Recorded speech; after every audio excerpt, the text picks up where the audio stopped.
Ladies and gentlemen, welcome back to another video. Today we are going over my week number 6 waiver wire pickups, and there is quite a bit of them. I think we got 17 names on this list, so let's not waste any time. I don't want to make this video 2 hours long. Let's get into it. Curtis Samuel is number 1 on my list today. Curtis Samuel is clearly, in my eyes, emerging as that number 2 target in this Washington Commanders offense, right behind Terry McLaurin. Apparently, Jahan Dotson just cannot get any love from Sam Howell right now. On Thursday night, Curtis Samuel had 6 catches for 65 yards and a touchdown.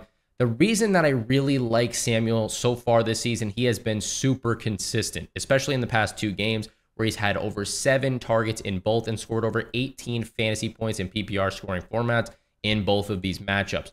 The only concern that I have for Curtis Samuel, and it's not him, it's this offense as a whole. Sometimes they just have no room to operate and they can't get anything going. All right, the offensive line is collapsing. They barely score any points in the first half against the Bears, which was very concerning. Everybody thought that Brian Robinson Jr. was going to have a great game on the ground, including myself.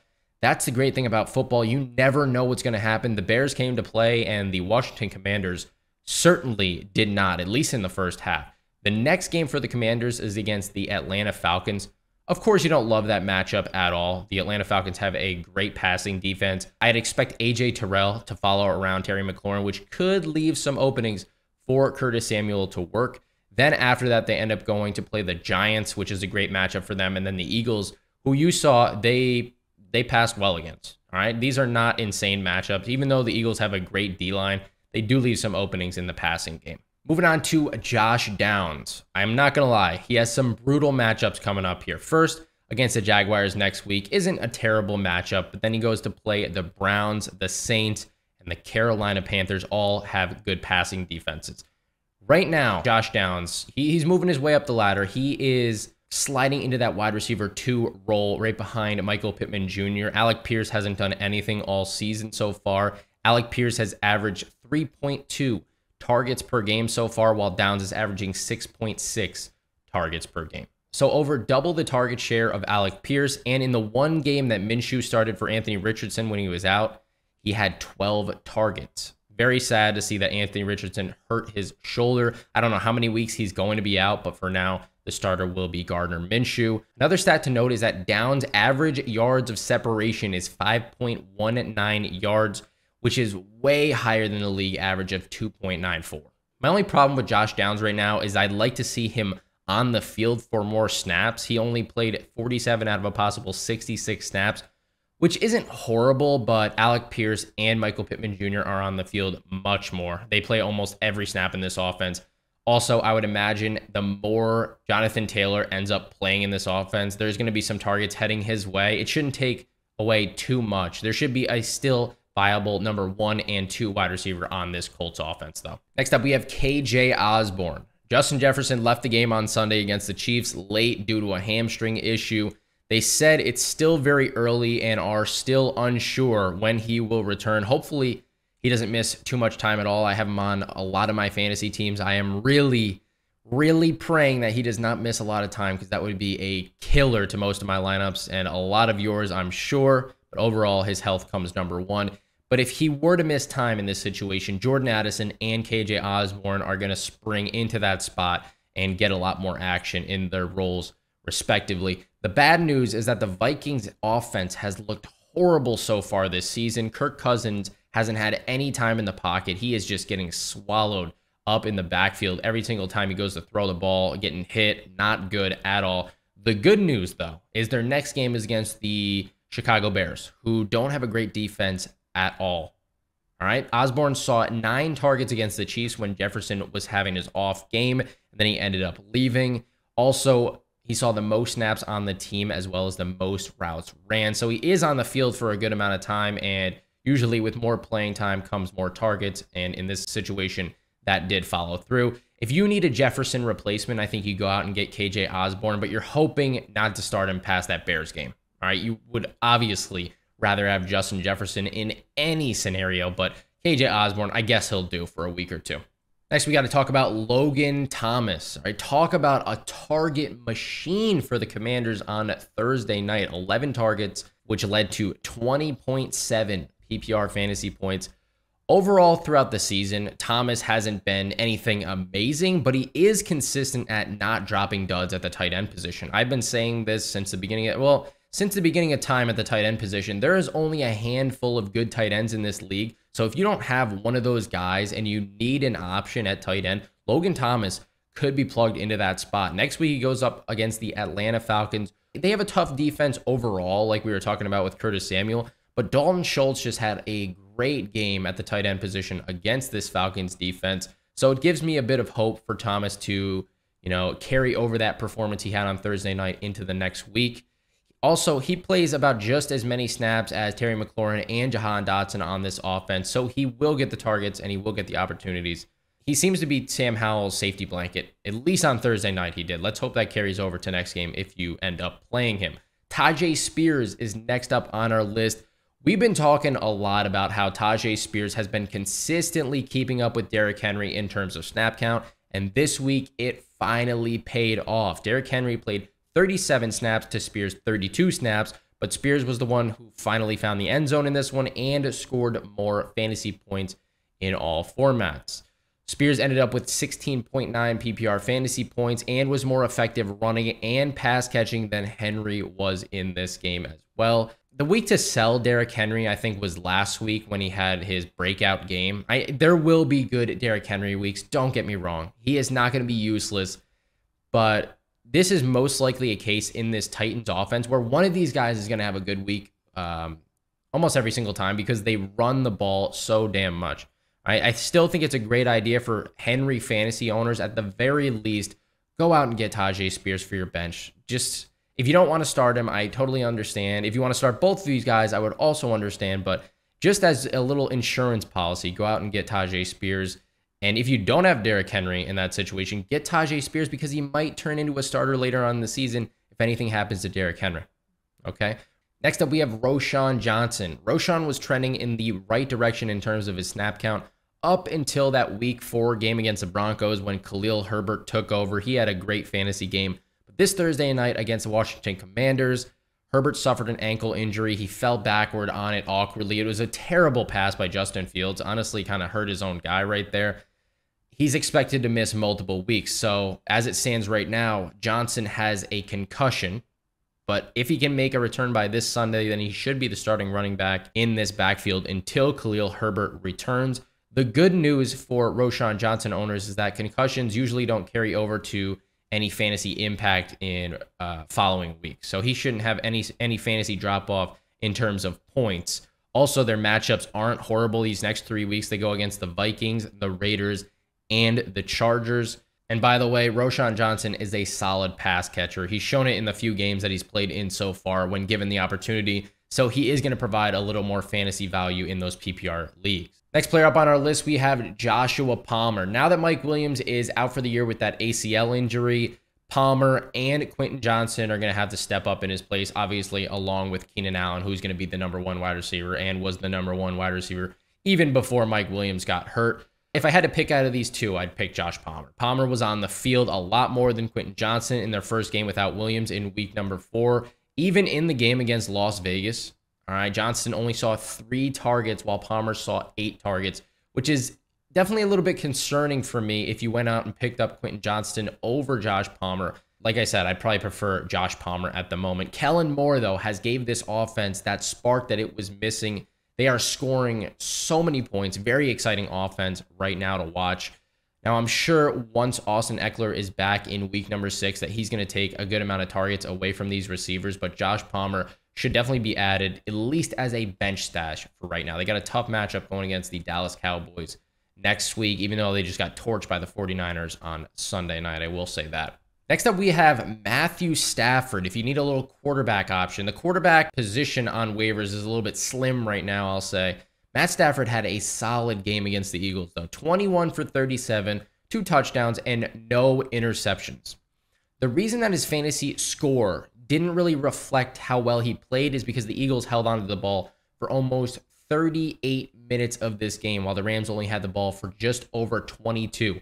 16-minute difference in time of possession. That's not good for the Rams whatsoever in this matchup. The Eagles don't have the best passing defense, and I think that really was exposed by Matthew Stafford. If they did have the ball more, you would have saw it in the fantasy score. But you could tell the defensive line was really getting a lot of pressure on Matthew Stafford. So definitely a little bit more than he would like. All right, now that Cooper Kupp is back in this lineup and healthy, he has a ton of options to work with. They have Cooper Kupp, they have Puka Nacua, who's playing well, and they have Tutu Atwell, who is also playing well at the moment. And their next two games are very favorable, going up against the Arizona Cardinals, who just let Joe Burrow absolutely torch them. Jamar Chase had over 50 PPR fantasy points. And then you got the Pittsburgh Steelers, whose defense are stepping up. I can't lie. They played well against the Ravens. They are just on the field way too much because this offense has not been producing like they should. If you need a streamer option while Anthony Richardson is out, maybe for the next couple of weeks, Matt Stafford is not a bad play. Next up, Jaleel McLaughlin. Looked electric against the New York Jets, I must say, but the Broncos just straight up didn't give him the ball enough. They didn't run the ball a lot. The Jets had more time on offense in this game, winning that category of time of possession, 34 minutes to 25 minutes, so a 9-minute difference, time of possession right there. I don't think that's any real excuse for not giving your most explosive player in this matchup the ball a bit more. Apparently, Russell Wilson also wanted to take off a ton in this game and run, which I haven't seen in the longest time. I swear he never runs that much. I could be mistaken. Tell me if I'm wrong. I don't make it a habit of watching every single Broncos play, but I swear he doesn't run that much on a gamely basis. The Broncos apparently seem to need a bigger sample size from McLaughlin to give him more snaps because Pirine outsnapped him in this one, 38-21. Another thing I just really don't understand. Overall, this Broncos team is bad. Once Javonte Williams comes back in this lineup, I don't know what's going to happen, but I think McLaughlin deserves a chance. He played like he deserves a chance in this one. I don't know. Javonte and Samaje haven't looked amazing, so it definitely opens the door for McLaughlin to slide in there. It's only a matter of if they leave that door open for him to get into.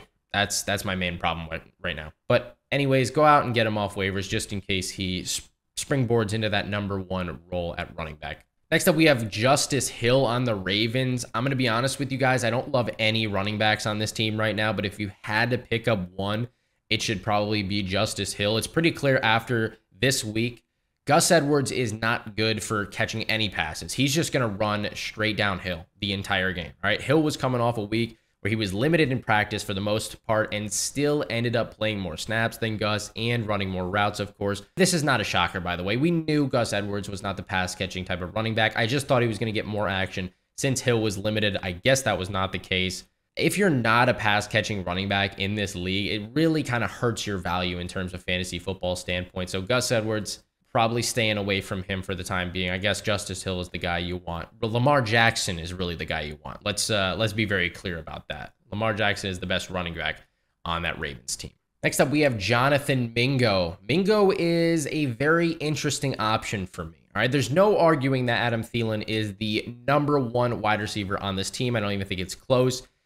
And this team as a whole is struggling right now. But if they're going to be losing every single game, they're going to have to throw the ball a lot more. And Mingo is definitely a fantasy relevant option in my eyes. Mingo sees enough targets to keep him in the conversation on waivers each and every week, but he hasn't found the end zone yet. I think once he does find the end zone one of these weeks, people are going to be jumping all over Jonathan Mingo trying to scoop him up. I think you beat them to it right here. His 9.8 PPR fantasy points, nothing amazing, but that's the most of the entire season. And now they head to Miami where they're undoubtedly going to have to pass the ball a ton.